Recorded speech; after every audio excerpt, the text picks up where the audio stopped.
বিগত 7 মাসে যা দেখলাম সংস্কার তো কিছুই পাইলাম না। আমরা যা দেখতেছি তার চেয়ে তো আমরা তো কোনো কিছু ভালো পাইতেছি না। নির্বাচনে সংস্কার যদি না হয় তাহলে তো এটা এলোমেলো হয়ে রইল দেশটা। কলঙ্কিত জাতি পুরাটাই দুর্নীতি, মানে এগুলো যদি ঠিকঠাক করে নির্বাচন হয় তাহলে সমস্যা নাই।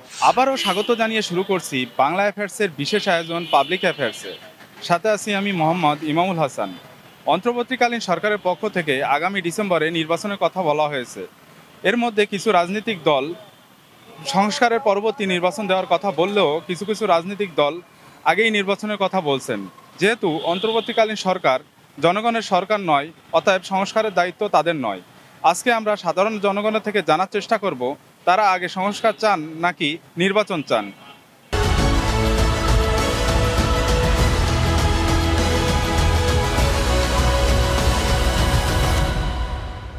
এটা নির্বাচন হইলে তো একটা মনে করেন প্রতিনিধি ভালো হয়, যে কোন প্রতিনিধি কি করবে না করবে সেটা জানা যাবে।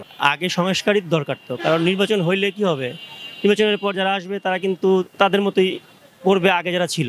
আগে যদি সংস্কার হয়, ধরেন নির্বাচন কমিশন সংস্কার হইলো, স্বাধীন করা হইলো, তারা মনে করেন আপনার পুলিশ প্রশাসন, তারপর যারা আমাদের যারা নির্বাচন যারা পরিচালনার থাকে আর কি, যারা এই নির্বাচন পরিচালনা করতে যারা কাজ করে, এই সম্পূর্ণ প্রশাসন ব্যবস্থাটাই সংস্কার যদি করা হয় তাহলে নির্বাচনটা চাইলেই আর ম্যানিপুলেট করতে পারবে না। এখন যেভাবে চলতেছে এভাবে তো সাধারণ লোকও হয়রানি হচ্ছে, রাস্তাঘাটে সাধারণ লোক হয়রান হচ্ছে। আমরা ধরেন এই যে বেরোইতে পারি না, এই সব জায়গায় ঝামেলা। কালকে ধানমন্ডি গেলাম, ধানমন্ডি গ্যাঞ্জাম। নির্বাচনটা দিলে পারে সবচেয়ে ভালো হয়। নিয়ন্ত্রণ আনতে পারে না, মনে করো সেনাবাহিনী আছে, সেনাবাহিনী মনে করো ওই যখন যায় তখন মনে করো ভালো, আবার সেনাবাহিনী গেলে আবার মনে করো গ্যাঞ্জাম। এই অবস্থা বর্তমান চলতেছে। নির্বাচন হওয়াটা ভালো, কারণ দেশে প্রতিদিন মনে করো কাটাকাটি মারামারি। নির্বাচনটা হলে একটা আইন কানুন ভালো হবে আর কি, না তো প্রতিদিন এই অবস্থা দেশের খারাপ। আরও সংস্কার হওয়ার পরে তারপর নির্বাচন, দ্যাট উইল বি বেটার। সংস্কার না হলে তো যাই হেরে ফাঁকা জায়গায় পড়তে হবে, আমাদের অসুবিধায় পড়তে হবে। সংস্কারটা হওয়া দরকার। নির্বাচনে সংস্কার যদি না হয় তাহলে তো এটা এলোমেলো হয়ে রইল দেশটা। বাংলাদেশের পরিস্থিতি বর্তমানে অনেক খারাপ। এখন যদি নির্বাচন হয় পরে সংস্কার করা মানে মনে হয় না হবে। দেশের পরিস্থিতি ঠিক হয়ে যাওয়ার পরে আস্তে আস্তে নির্বাচনটা হলে তখন মানে সুন্দর একটা দেশ গড়ে উঠবে। আমার মনে হয় নির্বাচনটা সুস্থ হবে। আমরা আগে নির্বাচন চাই, কারণ বিগত 7 মাসে যা দেখলাম সংস্কার তো কিছুই পাইলাম না। আমরা আগের চেয়ে আরও দেশ পরিস্থিতি খারাপই হয়েছে।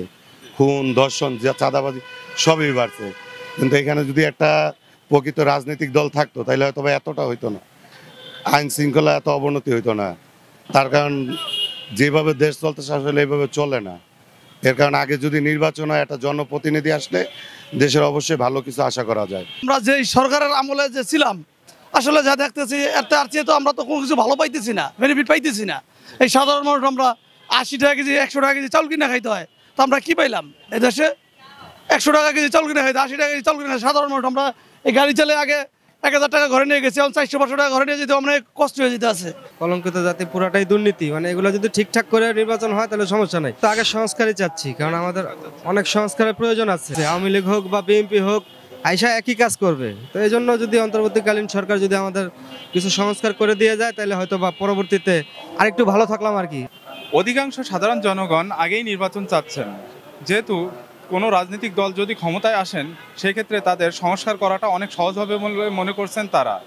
এ ধরনের ভিন্নধর্মী মতামত শুনতে ও দেখতে চোখ রাখুন আমাদের পাবলিক অ্যাফেয়ার্সে।